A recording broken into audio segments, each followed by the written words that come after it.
Hello दोस्तों। आज है 7 नवंबर 2025 दिन शुक्रवार का हिंदी तिथि मार्ग शीर्ष कृष्ण द्वितीया। और आइए बात करते हैं आज के मुख्य समाचार, बड़ी खबरें। देश और दुनिया का ताजा अपडेट लेकर हाजिर हो गए हैं। आज का यह वीडियो भी बहुत ही ज्यादा स्पेशल होने वाला है। सरकारी कर्मचारियों के लिए, युवाओं के लिए, आम जनता के लिए, किसान भाइयों के लिए, माताओं और बहनों के लिए देश के अलग अलग राज्यों की ओर से बड़ी महत्वपूर्ण काम की खबरें जानेंगे। वीडियो को आप पूरा ध्यान से देखिएगा और इस वीडियो को आप लाइक और शेयर भी जरूर कीजिएगा। सबसे पहले तो आपको बताएं कि राष्ट्रीय गीत वंदे मातरम के 150 साल पूरे हो गए हैं। वंदे मातरम की एक 150वीं वर्षगांठ की पूर्व संध्या पर प्रधानमंत्री नरेंद्र मोदी ने 7 नवंबर का दिन यानी आज देशवासियों के लिए ऐतिहासिक करार दिया है। और आपको बताएं, प्रधानमंत्री नरेंद्र मोदी आज इंदिरा गांधी इंडोर स्टेडियम में राष्ट्रीय गीत वंदे मातरम के 150 साल पूरे होने के उपलक्ष्य में साल भर चलने वाले समारोह की शुरुआत करेंगे और इस अवसर पर एक स्मारक, डाक टिकट और सिक्का भी जारी करेंगे। पीएम मोदी ने कहा कि हम वंदे मातरम गान के गौरवशाली 150 वर्षों का उत्सव मनाने जा रहे हैं। वंदे मातरम, जिसका संस्कृत में अर्थ होता है मैं तेरी स्तुति करता हूं मां, और यह भारत का राष्ट्रीय गीत है और इसकी रचना बंकिम चंद्र चट्टोपाध्याय जी ने की थी। 65 सेकंड यानी 1 मिनट 5 सेकंड में भारत का राष्ट्रीय गीत वंदे मातरम गाया जाता है और इसे पहली बार साल 1896 में भारतीय राष्ट्रीय कांग्रेस के अधिवेशन में सार्वजनिक रूप से गाया गया था। और ऐसे में वंदे मातरम के 150 साल पूरे होने पर आज देश भर में उत्सव मनाया जा रहा है। आप भी कमेंट बॉक्स में वंदे मातरम जरूर लिखिएगा। भारत माता की जय। दरअसल दोस्तों, 7 नवंबर 1875 को बंकिम चंद्र चट्टोपाध्याय द्वारा लिखी गई यह रचना भारतीय स्वतंत्रता आंदोलन की आत्मा बन गई थी। और यह गीत केवल एक कविता नहीं, बल्कि यह भारत की एकता, त्याग और मातृभूमि के प्रति अटूट श्रद्धा का प्रतीक है। और इसी गीत ने आजादी के संघर्ष में हमारे लाखों देशवासियों को नई ऊर्जा दी थी। बंकिम चंद्र चट्टोपाध्याय बंगाल के महान साहित्यकार और विचारक थे।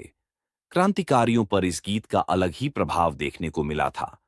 अच्छा, इसके अलावा आप देखिए, देश में वायु प्रदूषण को रोकने के लिए सुप्रीम कोर्ट में याचिका दायर की गई है और ऐसा दावा किया गया कि दिल्ली में 22 लाख बच्चों के फेफड़े खराब प्रदूषण को अब पब्लिक हेल्थ इमरजेंसी घोषित किया जाए। भारत भर में बढ़ते वायु प्रदूषण को रोकने की मांग करते हुए सुप्रीम कोर्ट में एक जनहित याचिका दायर की गई है। याचिका ल्यूक क्रिस्टोफर काउंटिनो ने दायर की है और वे पीएम नरेंद्र मोदी के फिट इंडिया मूवमेंट के वेलनेस चैंपियन यानी दूत भी रहे हैं। क्रिस्टोफर का यह कहना है कि देश में वायु प्रदूषण का स्तर पब्लिक हेल्थ इमरजेंसी के अनुपात में पहुंच गया है, जिससे ग्रामीण और शहरी क्षेत्रों के लोगों की सेहत पर बुरा असर पड़ रहा है। याचिका में यह भी कहा गया कि अकेले दिल्ली में करीब 22 लाख स्कूली बच्चों को फेफड़ों में इतना नुकसान हो चुका है कि उनकी रिकवरी मुश्किल है। इसकी पुष्टि सरकारी और मेडिकल स्टडीज से भी हुई है। तो ऐसे में याचिका में कई बड़े दावे किए गए। हालांकि आपको बताएं, 2 दिन पहले ही सुप्रीम कोर्ट ने भी पूछा था कि प्रदूषण रोकने के लिए क्या किया गया। अच्छा, इसके अलावा बिहार से बड़ी खबर आप देख सकते हैं। बिहार विधानसभा चुनाव के पहले फेज की वोटिंग गुरुवार को खत्म हुई। सुबह 7 बजे से शाम 6 बजे तक 64.46% वोटिंग हुई है। 2020 चुनाव के पहले फेज में सिर्फ 55.68% वोटिंग हुई थी। यानी पहले फेज की बिहार में वोटिंग खत्म होने के साथ ही 18 जिलों की 121 सीटों पर 1314 उम्मीदवारों की किस्मत ईवीएम में कैद हो गई है और इनमें से 104 सीटों पर सीधा मुकाबला है, जबकि 17 सीटों पर त्रिकोणीय मुकाबले। आपको बताएं, बिहार की 243 सीटों पर 2 फेज में चुनाव हो रहे हैं। 14 नवंबर को रिजल्ट आएंगे। कुल मिलाकर बिहार में पहले चरण के मतदान में बम्पर वोटिंग हुई है। गुरुवार को रिकॉर्ड तोड़ मतदान हुआ। 64.46% मतदान हुआ है। वहीं आपको बताएं, बिहार में पहले चरण की वोटिंग के बीच प्रधानमंत्री नरेंद्र मोदी ने अररिया में रैली को संबोधित किया और पीएम मोदी ने इस दौरान महागठबंधन पर जमकर हमला बोला। उन्होंने कहा कि कांग्रेस आरजेडी को देश की सुरक्षा ही नहीं, देश की आस्था से भी कोई मतलब नहीं है। वे हमारी संस्कृति और आस्था का अपमान करते हैं। इधर उत्तर प्रदेश के मुख्यमंत्री योगी आदित्यनाथ ने भी बिहार चुनावी मंच से लालू प्रसाद यादव और महागठबंधन पर जोरदार हमला बोला। चारा घोटाले का जिक्र करते हुए उन्होंने कहा कि अगर आरजेडी सत्ता में आई तो गरीबों का राशन भी हजम कर लेगी। चलिए, दिल्ली से बड़ी खबर आपको बताते हैं। जवाहरलाल नेहरू विश्वविद्यालय जेएनयू छात्र संघ चुनाव 2025 से 26 में लेफ्ट पैनल के उम्मीदवारों ने सेंट्रल पैनल के चारों पदों पर जीत दर्ज कर ली है, जबकि अखिल भारतीय विद्यार्थी परिषद यानी एबीवीपी को हार का सामना करना पड़ा। वामपंथी गठबंधन ने अध्यक्ष समेत सभी प्रमुख पदों पर कब्जा जमाया है। एबीवीपी की हार के कारणों में जमीनी स्तर पर सतर्कता की कमी और वाम दलों का गठबंधन शामिल है।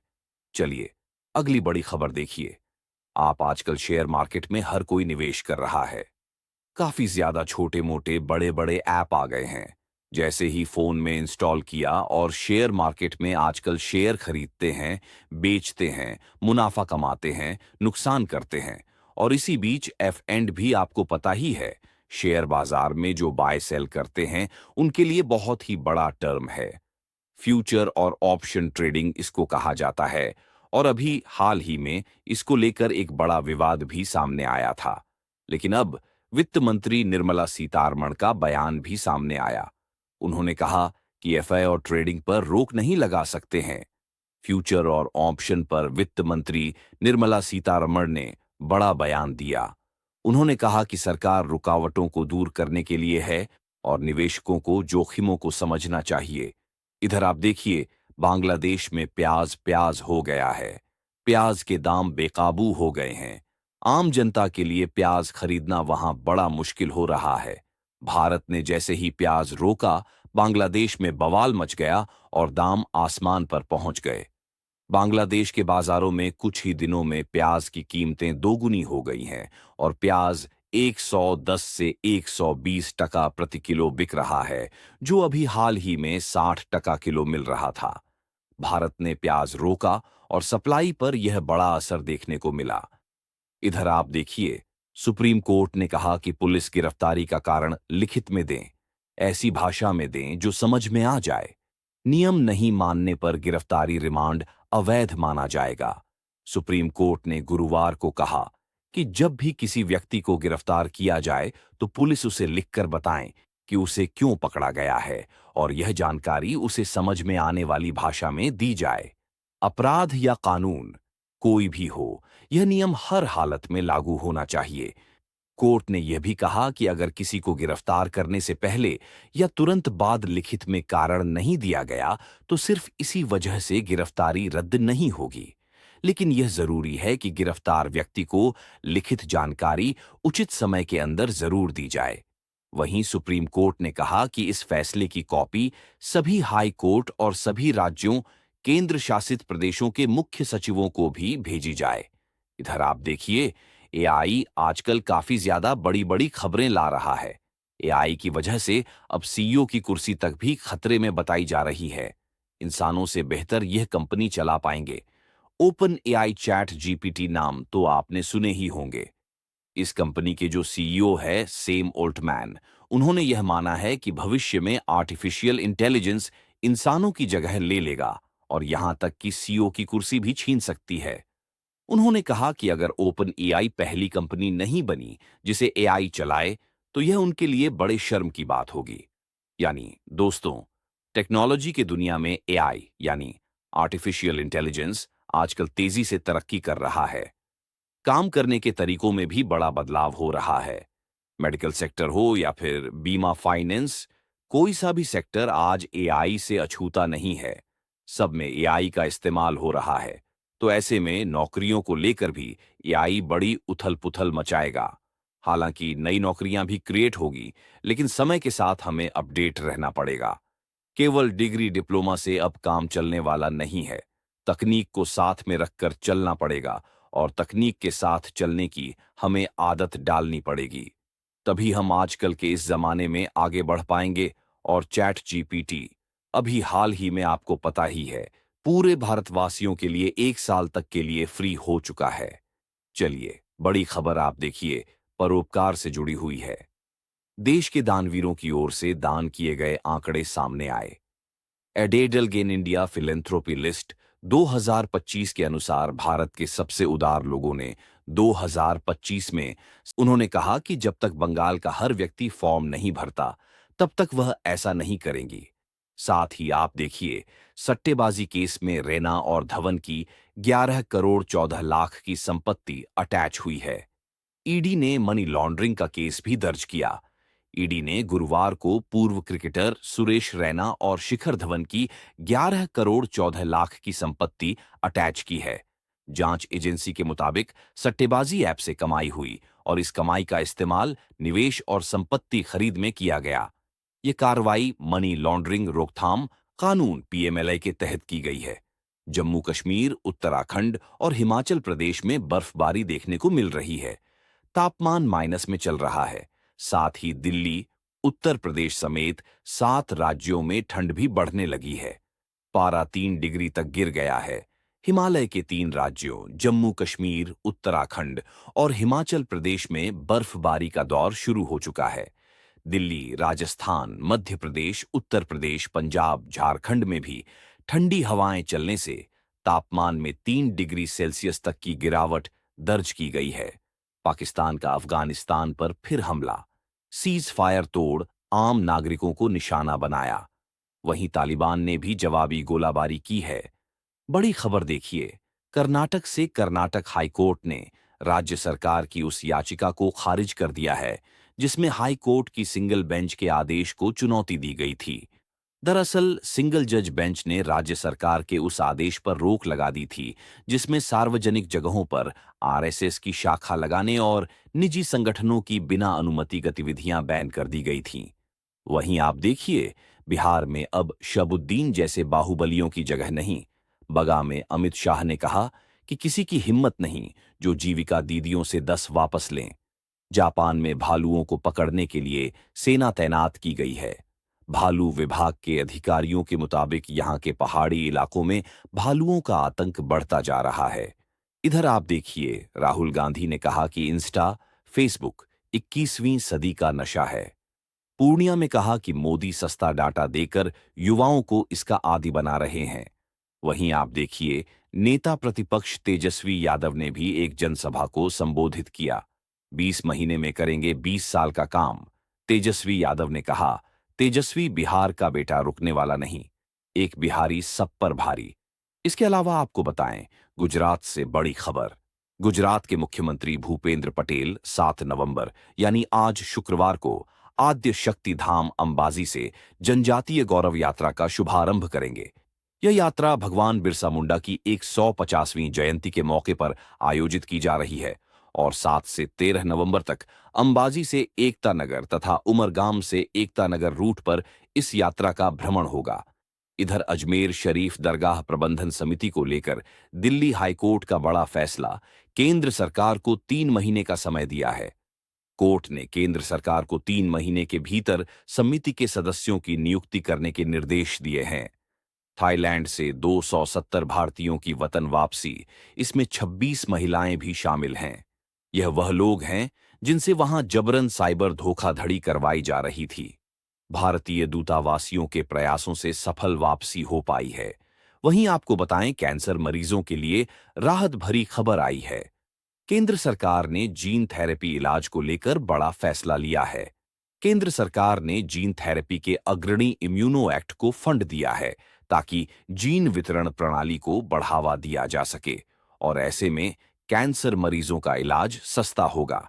यह उन मरीजों के लिए बड़ी राहत होगी जो पैसे के अभाव में इलाज नहीं करा पाते हैं। वीजा नियमों में कनाडा ने बड़ा बदलाव कर दिया है। कनाडा ने 2026 से 2028 के लिए अपना नया इमिग्रेशन प्लान जारी किया है। इस योजना में देश ने वहां स्थायी निवासियों की संख्या स्थिर रखने का फैसला लिया, जबकि अस्थायी निवासियों, खास तौर पर विदेशी छात्रों की संख्या में भारी कमी की गई है। देश के सबसे बड़े सरकारी बैंक ने इतिहास रचा है। बैंक का शेयर 971.15 के अपने ऑल टाइम हाई पर पहुंचा और ऐसे में बैंक की मार्केट वैल्यू पहली बार 100 अरब डॉलर के पार हो गई। भारतीय स्टेट बैंक ने गुरुवार को यह इतिहास रचा है। इसके अलावा देखिए, आप अनिल अंबानी को ईडी ने फिर से समन जारी किया है। मनी लॉन्ड्रिंग मामले में 14 नवंबर को पूछताछ के लिए बुलाया। रिलायंस कम्युनिकेशन लिमिटेड पर एसबीआई के साथ 2,929 करोड़ की अर्ण धोखाधड़ी का आरोप है। उत्तराखंड आने वाले सैलानी एक्सप्लोर कर पाएंगे नए टूरिस्ट प्लेस। 62 डेस्टिनेशन डेवलप कर रही सरकार। पर्यटन को बढ़ावा देने के लिए उत्तराखंड में 62 नए डेस्टिनेशन विकसित किए जा रहे हैं। राजधानी दिल्ली से बड़ी खबर देखिए। दिल्ली में मात्र 11,80,000 रुपए में फ्लैट खरीदने का मौका। आज 7 नवंबर से बुकिंग शुरू हो रही है। डीडीए के मुताबिक यह फ्लैट दिल्ली के नरेला, रोहिणी, रामगढ़ कॉलोनी और शिवाजी मार्ग में उपलब्ध है। इस नई स्कीम के तहत आज शुक्रवार को दोपहर 12 बजे से फ्लैट की बुकिंग कर पाएंगे। 45 साल से ऊपर के ड्राइवरों की आंखों का टेस्ट होगा। राजस्थान से यह बड़ी खबर देखिए। राजस्थान में भी लगातार सड़क हादसों में लोगों की जान जाने के बाद अब सरकार ने 45 साल से ज्यादा उम्र के सभी ड्राइवरों की आंखों की जांच कराने का फैसला किया है और स्वास्थ्य विभाग को 1 महीने तक आई टेस्ट अभियान चलाने के आदेश दिए हैं। वहीं गृह विभाग ने आदेश जारी किए और कहा कि यदि किसी डॉक्टर ने ड्राइवर को आंखों के विजन का गलत सर्टिफिकेट जारी कर दिया है तो उसके आधार पर ड्राइविंग लाइसेंस रिन्यू हुआ है तो फिर संबंधित डॉक्टर के खिलाफ कार्रवाई होगी। साथ ही राजस्थान में निकाय और पंचायत चुनाव में 30 साल पुराना कानून बदलने की तैयारियां। लगातार ऐसी खबरें चल रही हैं। राजस्थान में पंचायत और निकाय चुनाव लड़ने के लिए 2 बच्चों की बाध्यता हट सकती है। 2 बच्चों से ज्यादा होने पर चुनाव लड़ने से अयोग्य ठहराने के प्रावधान को बदलने के लिए सरकारी स्तर पर प्रक्रिया शुरू हो चुकी है। और आपको बताएं, 2 से ज्यादा बच्चे होने पर भी चुनाव लड़ने का प्रावधान करने के लिए विधि विभाग को अध्यादेश का एक ड्राफ्ट भी भेजा गया है। पंचायती राज विभाग और स्वायत्त शासन विभाग ने इसके लिए विधि विभाग को अलग-अलग प्रस्ताव भेजे हैं। विधि विभाग से जैसे ही मंजूरी आएगी, उसके बाद अध्यादेश को कैबिनेट में रखा जाएगा और कैबिनेट की मंजूरी के बाद अध्यादेश लाया जाएगा।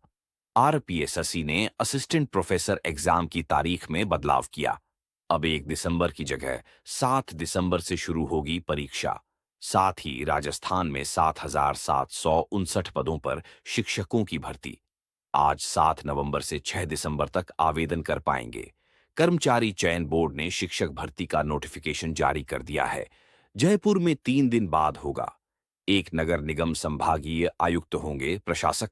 अब 3 अतिरिक्त आयुक्त भी। कई नए पदों का भी प्रस्ताव भेजा गया है। जयपुर में नगर निगम ग्रेटर और नगर निगम हेरिटेज का कार्यकाल 3 दिन बाद 9 नवंबर को पूरा हो जाएगा और इसके बाद फिर यहां एक नगर निगम ही संचालित होगा। साथ ही आप देखिए, राजस्थान में रोबोट से नी रिप्लेसमेंट सर्जरी राजस्थान में पहली बार गीतांजलि हॉस्पिटल में शुरू हुई है। सर्जरी को परफेक्ट बनाएगी। राजस्थान के उदयपुर में Geetanjali medical college and hospital ने एक और उपलब्धि हासिल करते हुए वेलस रोबोटिक असिस्टेंट सॉल्यूशन के माध्यम से सफल रोबोटिक नी रिप्लेसमेंट सर्जरी की शुरुआत की है। साथ ही आप देखिए, वंदे मातरम गीत के एक 150 साल पूरे होने पर आज शुक्रवार सुबह जयपुर में भी राज्य स्तरीय कार्यक्रम आयोजित किया जाएगा। समय मानसिंह स्टेडियम में आयोजित होने वाले इस कार्यक्रम में करीब 500 लोग शामिल होंगे और इस मौके पर सभी लोग वंदे मातरम गीत का सामूहिक गायन भी करेंगे। वहीं जोधपुर भोपाल एक्सप्रेस ट्रेन एक ट्रिप नहीं चलेगी। जयपुर रेलवे स्टेशन पर रीडेवलपमेंट काम के चलते यह निर्णय लिया गया है।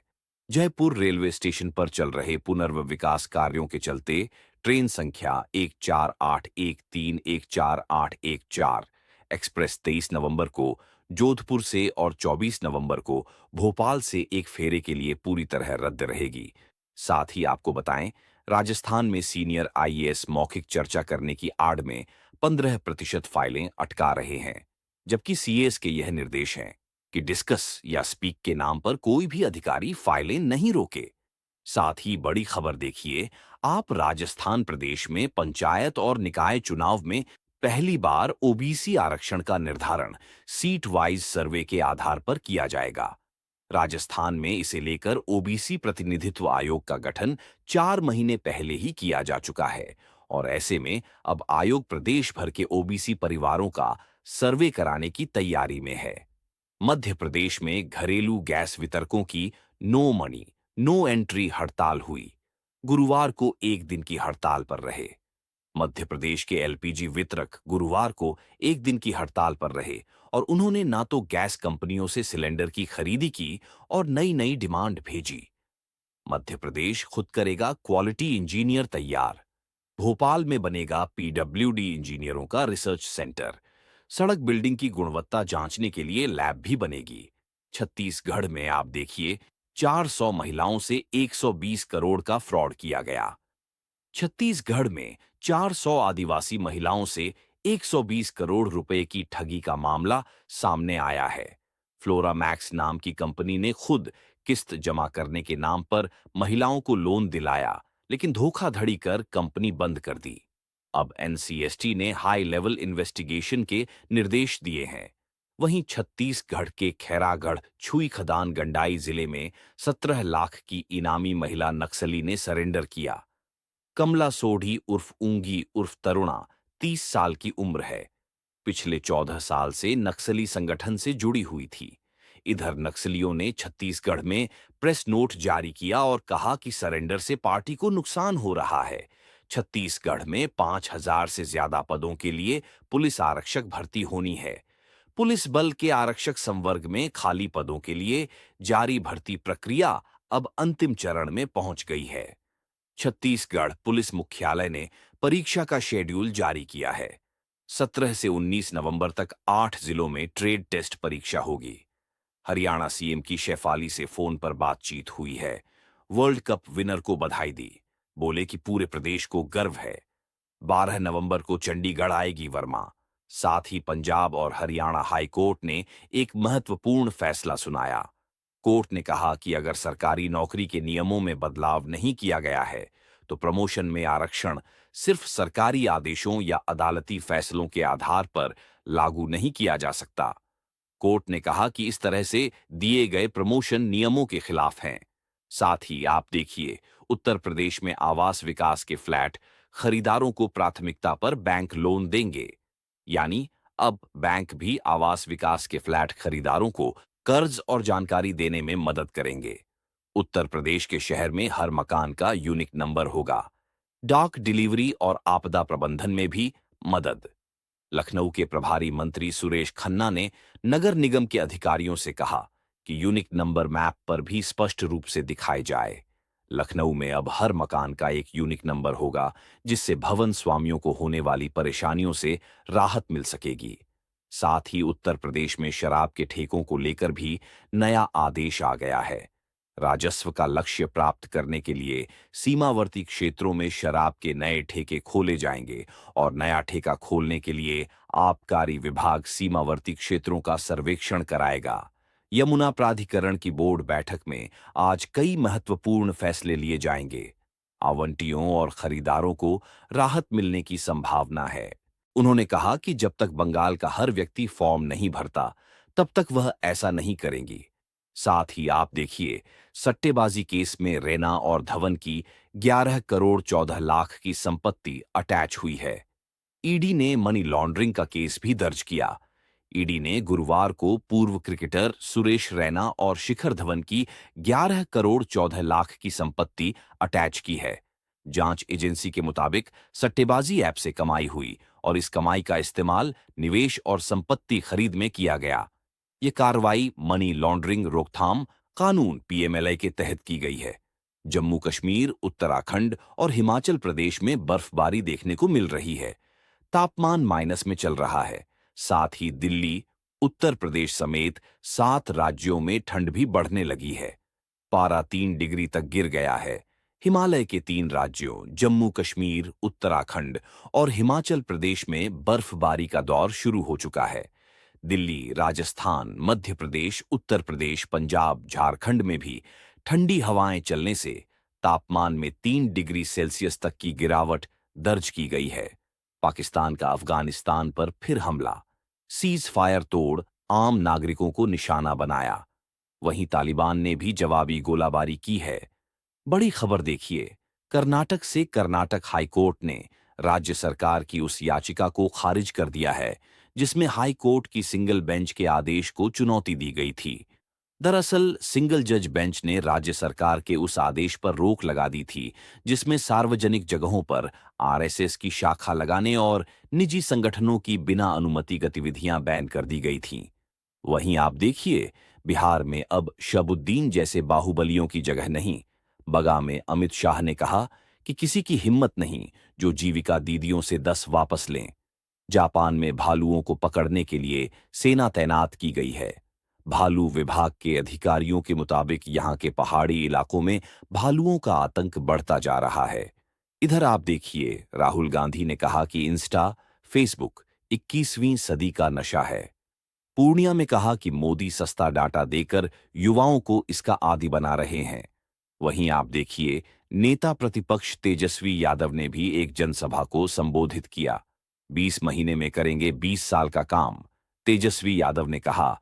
तेजस्वी बिहार का बेटा रुकने वाला नहीं, एक बिहारी सब पर भारी। इसके अलावा आपको बताएं, गुजरात से बड़ी खबर। गुजरात के मुख्यमंत्री भूपेंद्र पटेल 7 नवंबर यानी आज शुक्रवार को आद्य शक्ति धाम अंबाजी से जनजातीय गौरव यात्रा का शुभारंभ करेंगे। यह यात्रा भगवान बिरसा मुंडा की 150वीं जयंती के मौके पर आयोजित की जा रही है और 7 से 13 नवंबर तक अंबाजी से एकता नगर तथा उमरगाम से एकता नगर रूट पर इस यात्रा का भ्रमण होगा। इधर अजमेर शरीफ दरगाह प्रबंधन समिति को लेकर दिल्ली हाईकोर्ट का बड़ा फैसला, केंद्र सरकार को 3 महीने का समय दिया है। कोर्ट ने केंद्र सरकार को 3 महीने के भीतर समिति के सदस्यों की नियुक्ति करने के निर्देश दिए हैं। थाईलैंड से 270 भारतीयों की वतन वापसी, इसमें 26 महिलाएं भी शामिल हैं। यह वह लोग हैं जिनसे वहां जबरन साइबर धोखाधड़ी करवाई जा रही थी। भारतीय दूतावासियों के प्रयासों से सफल वापसी हो पाई है। वहीं आपको बताएं, कैंसर मरीजों के लिए राहत भरी खबर आई है। केंद्र सरकार ने जीन थेरेपी इलाज को लेकर बड़ा फैसला लिया है। केंद्र सरकार ने जीन थेरेपी के अग्रणी इम्यूनो एक्ट को फंड दिया है ताकि जीन वितरण प्रणाली को बढ़ावा दिया जा सके और ऐसे में कैंसर मरीजों का इलाज सस्ता होगा। यह उन मरीजों के लिए बड़ी राहत होगी जो पैसे के अभाव में इलाज नहीं करा पाते हैं। वीजा नियमों में कनाडा ने बड़ा बदलाव कर दिया है। कनाडा ने 2026 से 2028 के लिए अपना नया इमिग्रेशन प्लान जारी किया है। इस योजना में देश ने वहां स्थायी निवासियों की संख्या स्थिर रखने का फैसला लिया, जबकि अस्थायी निवासियों, खास तौर पर विदेशी छात्रों की संख्या में भारी कमी की गई है। देश के सबसे बड़े सरकारी बैंक ने इतिहास रचा है। बैंक का शेयर 971.15 के अपने ऑल टाइम हाई पर पहुंचा और ऐसे में बैंक की मार्केट वैल्यू पहली बार 100 अरब डॉलर के पार हो गई। भारतीय स्टेट बैंक ने गुरुवार को यह इतिहास रचा है। इसके अलावा देखिए, आप अनिल अंबानी को ईडी ने फिर से समन जारी किया है। मनी लॉन्ड्रिंग मामले में 14 नवंबर को पूछताछ के लिए बुलाया। रिलायंस कम्युनिकेशन लिमिटेड पर एसबीआई के साथ 2,929 करोड़ की अर्ण धोखाधड़ी का आरोप है।